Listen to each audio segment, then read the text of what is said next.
Someone said that the neo-colonial world has a necrophilic obsession with the deaths of black and brown people. And that's so fascinating because we always talk about necropower and necropolitics, but we never talk about just simple necrophilia and how it is exhibited in the way that African history is also treated, you know? That's why I feel uncomfortable learning about African history from people that aren't necessarily African, because there's a tone of desensitization to African deaths that comes with learning about African death from someone that isn't African. Does that make sense? Because all they know about Africa is death. And so when I'm learning about African death from someone that is African, there is this sense of, okay, there is this death and there is a lot of death on the continent, but they're not desensitized, you know? And even when it comes to the industries that have been built around the death of African people, I'm not even just talking about like natural resources. I'm not even talking about like the very overt things that we see in our faces, right? Like the transatlantic slave trade and how the West was essentially built by colonization and the transatlantic slave trade. I'm talking about things like the way that people speak about Basquiat in black spaces versus in non-black spaces. Like in black spaces, when Basquiat is spoken about, it is in very endearing, humanizing ways. In non-black spaces, it's very like, oh, he died, his drug addiction, and it's like, oh, we're so fascinated with his brain and what was going on. It's like Sarah Botman, but the Sarah Botman of art. And I know that is a very atrocious comparison, but that's the exhibitionism that I see towards the death of black and brown people. And I mean, that's what we were seeing with George Floyd. Like, why the hell was George Floyd's video being shown everywhere for kids to see? And for me, my thing is like, showing those videos all the time will desensitize people, because people are already desensitized to the deaths of black people. But if there's another school of thought on that, I'm very open to that. Very, very open to that. Like the people who will know what happened during the transatlantic slave trade, during apartheid, during the Biafran War, during the Haitian Revolution, and then still like not blink an eye. But then most of the people that make most of the money from those industries, from the deaths that happen in those times, are white people, white historians that are just genuinely fascinated at how black people were able to survive all those circumstances.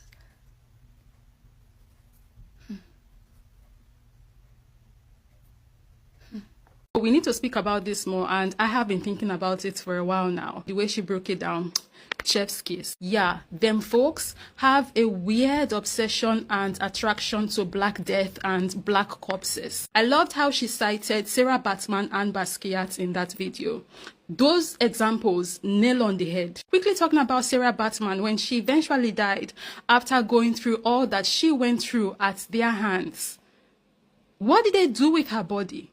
They put her in a museum so they can come in conveniently and gawk at her remains. This woman was not respected when she died, and still now in death, she did not receive any respect from these people.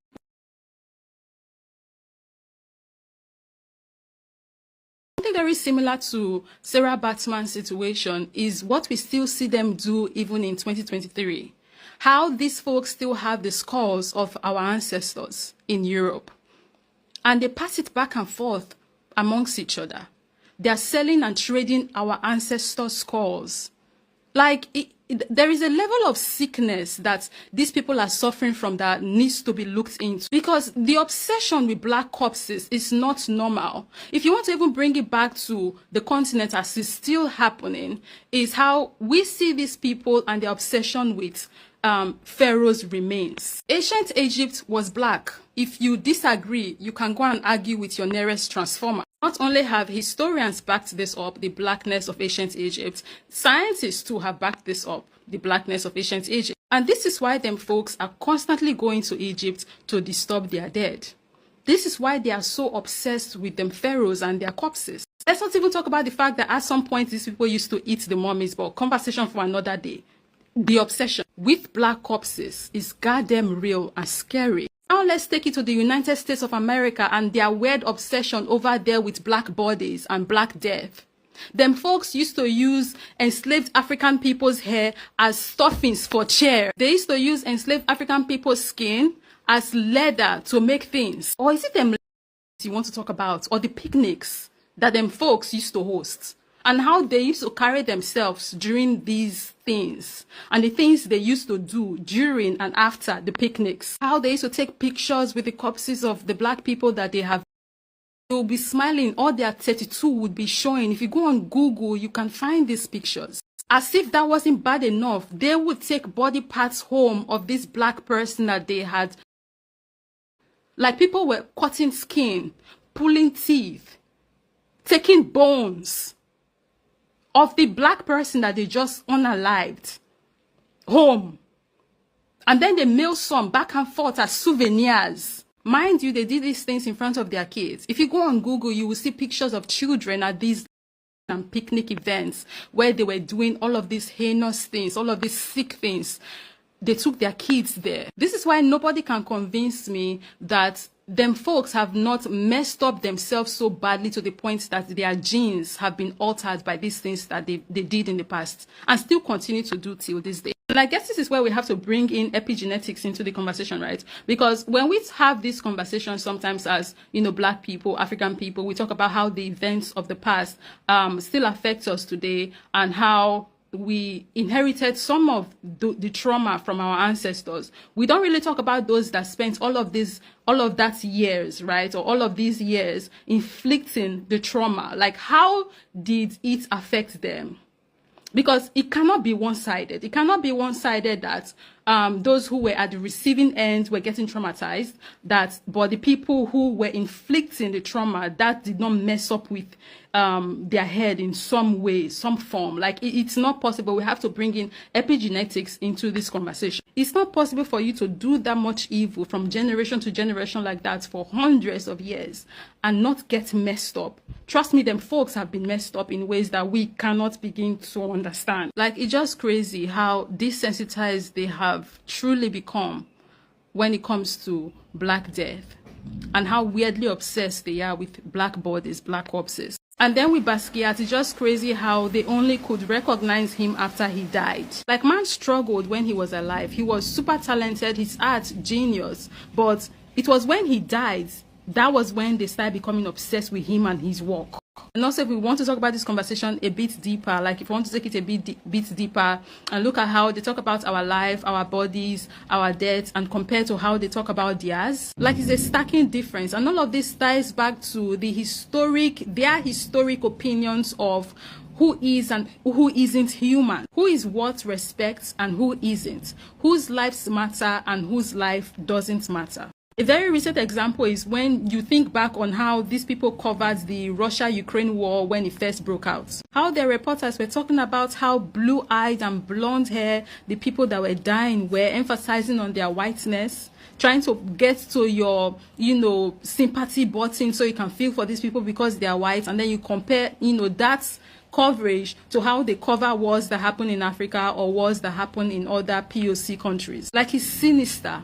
The way these people act, it's astronomical. I swear down, man. It's the way they treat black people, POCs in general, right? But, I'm black, so I tend to really talk about black way more. But, the way they treat us like objects to be fascinated by. They want to look at you. They want to touch you, touch your hair without consent. It's a weird fascination and obsession that they have that has, over the years, I don't even know how to put it, but it has, over the years, make them stop seeing us as human beings. Now we are like things. So, and I think that also ties to why there is no care and why there is no sympathy or empathy for our lives, our struggles, because they don't see us as human beings like that. So that's why even when we are dead, there is no respect even for our death. That's why what happened to Sarah Batman can happen. She was put in a museum. That's why our ancestors' skulls are still with them. It's because these people they didn't respect these people when they were alive.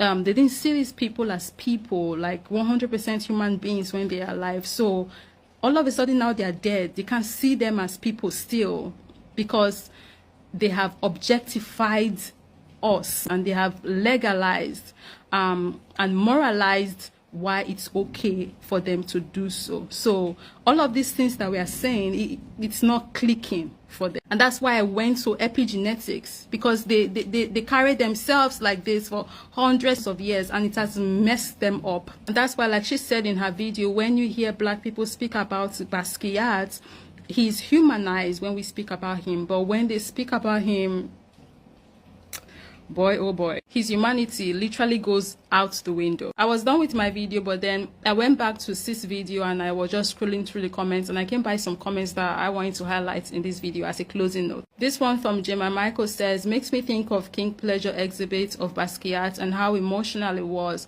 because it was made by his family, not a white institution. He was humanized. This is where zombie folklore started, the idea that they won't even let you rest after you pass on. You see this point for here? This conversation is long if we want to enter around. And we can also talk about how it ties to their obsession with mummies and all of the mummy films that they have made. If we want to enter here, the way Basquiat never had any museum support during his life definitely echoes the Sarah Batman-esque exploitation. He was only celebrated in death. See this comment that says, I had to block AI portrait accounts with Sarah Batman pinned. Like, this woman had a very hard life. She was exploited all through the time she was alive. And now she is dead. And people don't even want her to rest in peace. Even till date, they still find a way to exploit this woman. It's mad. They even dig up our bodies and artifacts after destroying them, you know, like those serial killers who keep some of the bodies or trinkets. I like how she linked it to the serial killer behavior, because them serial killers will kill somebody and take maybe a jewelry or a tooth or something back home to them with them. So when they feel like getting that high again from the kill, they can go back and look at this object and get that high. It's similar, like it's a similar behavior. Because why do they still have the skulls of our ancestors? Like I say on my YouTube channel, they see these things as trophies, and for them it's a reminder of their colonial past, their slavery past, and they can look back on these things and, you know, revel in the glory of the colonial past. Because why else do you still have them? Yes, they discuss our bodies, lives, death like we are just backdrop flora, fauna, but their bodies, life, death are somehow the human experience.